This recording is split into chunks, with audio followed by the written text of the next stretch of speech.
Exercise question number 22. Silicon carbide is an important ceramic material. It is produced by allowing sand to react with carbon at a high temperature. When sand का formula होता है SiO2, silicon dioxide.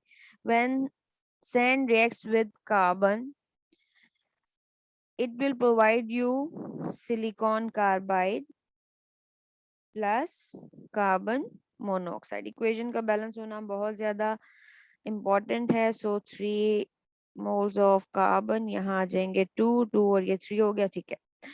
So now this equation is balance. After that they are saying when 100 gram of sand के 100 not grams is kilogram 100 kilograms given है. React with excess of carbon के जो है वो access में जो है वो ग्राम्स गिवन है.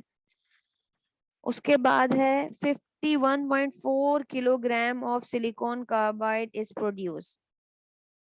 51.4 किलोग्राम्स. दैट मीन्स ये आपको एक एक्चुअल अमाउंट बता दी है कि आप अगर आप एक्सपेरिमेंट करते हैं तो 100 ग्राम सैंड लेकर 100 ग्राम सैंड ली और एक्सेस में आप कार्बन ले लेना, तो आपको एक्चुअली एक्सपेरिमेंट करने से 51.4 किलोग्राम जो है वो सिलिकॉन कार्बाइड मिल जाएगा. So you have to calculate the percentage yield. तो आपको एक्चुअल यील्ड तो पता चल गई है. This is actual yield. आपको थ्योरेटिकल यील्ड कैलकुलेट करनी है और थ्योरेटिकल यील्ड कैलकुलेट करके आप इजीली परसेंटेज यील्ड निकाल सकते हैं. थ्योरेटिकल यील्ड के लिए आपको इसका और इसका मोलर मास पता होना चाहिए सिंपली. सो कैलकुलेट कर लीजिए. सिलिकॉन का आपको पता है एटॉमिक मास 28 होता है. ऑक्सीजन का आप जानते हैं 16 होता है. इसके 2 एटम्स हैं तो 16 2 32 plus 28 it will be 60 grams.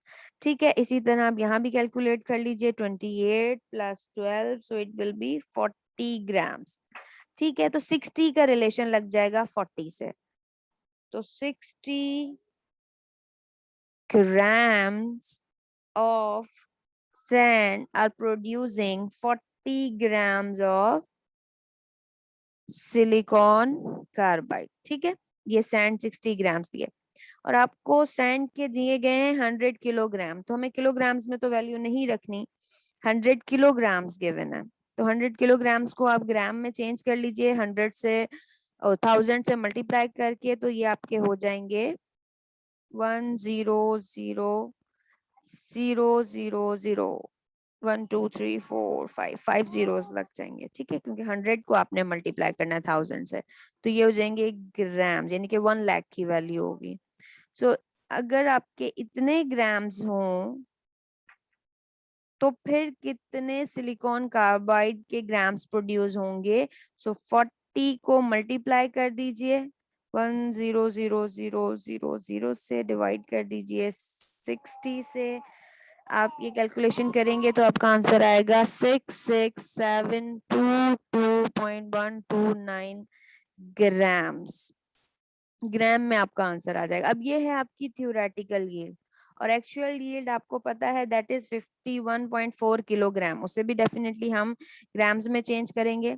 तो यील्ड निकालते हैं. परसेंटेज यील्ड निकालने के लिए आपने ऊपर एक्चुअल यील्ड रखनी है. 51.4 किलोग्राम को मल्टीप्लाई करके 1000 से आप चेंज कर लीजिए किलोग्राम्स में. किलोग्राम को 1000 से मल्टीप्लाई करेंगे तो आपके ग्राम्स में वैल्यू चेंज हो जाएगी. तो ये आपकी आ जाएगी 51400 ग्राम्स. ये है आपकी एक्चुअल यील्ड. एक्चुअल यील्ड रख लेते हैं ऊपर.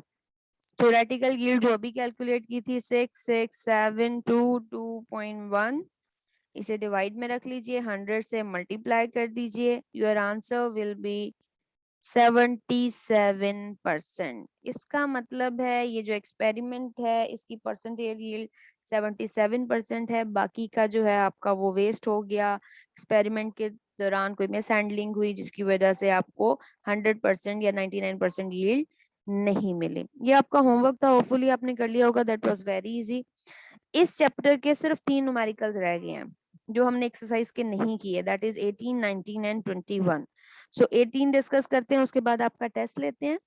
19 और 21 कल डिस्कस करेंगे। उसके बाद हम एमसीक्यूज और शॉर्ट क्वेश्चंस और रीजंस डिस्कस करेंगे।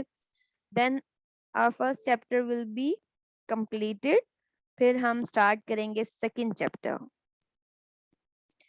सेकंड चैप्टर बहुत छोटा है, लेकिन उसके दो बहुत ही इम्पोर्टेंट टॉपिक्स हैं, क्रोमेटोग्राफी और सॉल्वेंट एक्सट्रैक्शन, जिससे बहुत सारे शॉर्ट क्वेश्चंस आ रहे होते हैं। छोटा है पर शॉर्ट क्वेश्चन आंसर्स के लिए और एमसीक्यूज के लिए बहुत इंपॉर्टेंट है। चलें जी, चलते हैं एक्सरसाइज के क्वेश्चन नंबर 18 पर। ये मैं वैसे आपको असाइनमेंट भी दे चुकी थी गूगल क्लासरूम पे 18, 19 और 21 की, बट फिर भी हम डिस्कस करेंगे ताकि जिन स्टूडेंट्स को प्रॉब्लम हो वो समझ सकें। क्वेश्चन इज, बुक पर देखते रहिए, एन अननोन मेटल एम, एक मेटल है जो कि अननोन है एम, मेटल नहीं पता आपको क्या है, रिएक्ट्स विद सल्फर, सल्फर के साथ रिएक्ट कर रहा है, एंड प्रोड्यूसिंग M2S3, ये आपके पास M और S के कॉम्बिनेशन से ये कंपाउंड बन रहा है।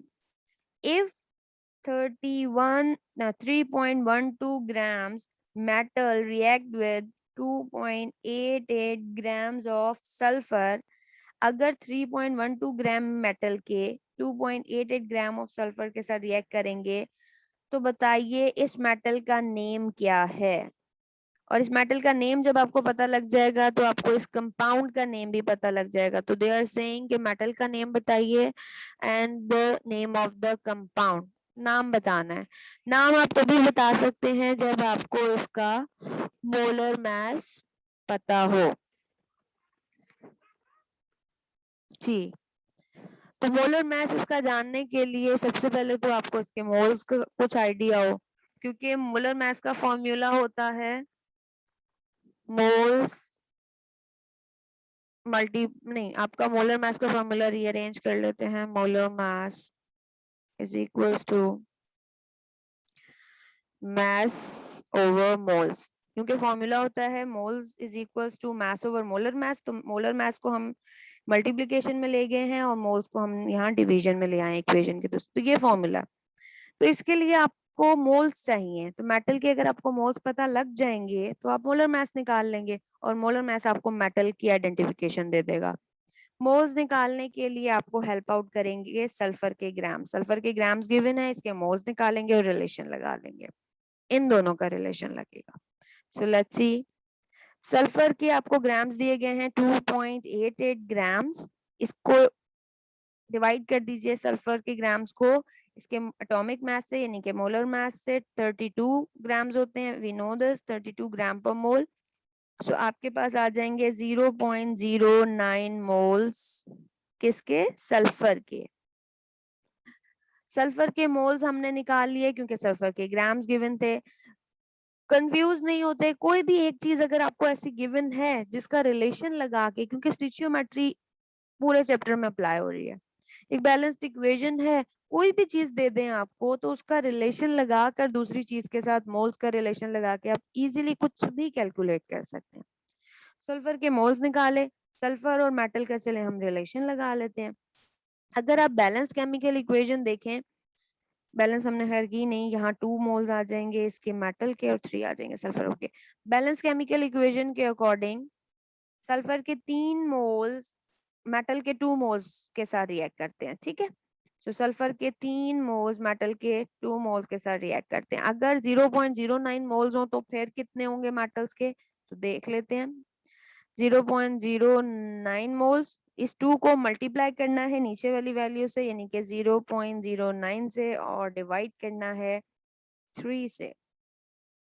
So your answer will be 0.06 moles of metal. इतने मोल्स ऑफ मेटल रिएक्ट करेंगे। मेटल के मोल्स पता चल गए, सिंपल फॉर्मूले में वैल्यू पुट करें। मोलर मास निकालने के लिए मैंने आपको बताया था मास ओवर मोलर मास का फॉर्मूला लगेगा। मोलर मास कैलकुलेट करने के लिए मास आपको क्वेश्चन में गिवन है, दैट इज 3.12 ग्राम। मोल्स आपने अभी निकाले हैं, दैट इज 0.06 मोल्स। सो आप इसे डिवाइड कीजिए 3.12 ग्राम्स को 0.06 मोल से, आपके पास मोलर मास आ जाएगा 52 ग्राम पर मोल। और ये अगर आप पीरियोडिक टेबल में देखें कि 52 किसका मोलर मास होता है तो आपको पता लग जाएगा कि 52 इज द मोलर मास, और so not molar, atomic mass, क्योंकि एटम की बात होगी एम एक, तो दैट इज क्रोमियम। यहाँ भी आप मोलर मास लिखने के बजाय एटॉमिक मास लिखिए कि आप मेटल का बेसिकली एटॉमिक मास निकालने जा रहे हैं, क्योंकि एक एटम की बात हो रही है, M is a single metal. Atomic mass लिखिए, ठीक है। क्रोमियम, और अगर हम इसको फॉर्मूले में पुट कर दें तो ये आपका हो जाएगा Cr2s3। तो जो आपका कंपाउंड है that is Cr2s3 chromium sulphide, और आपका जो मेटल है दैट इज क्रोमियम, क्योंकि क्रोमियम का होता है एटॉमिक मास 52।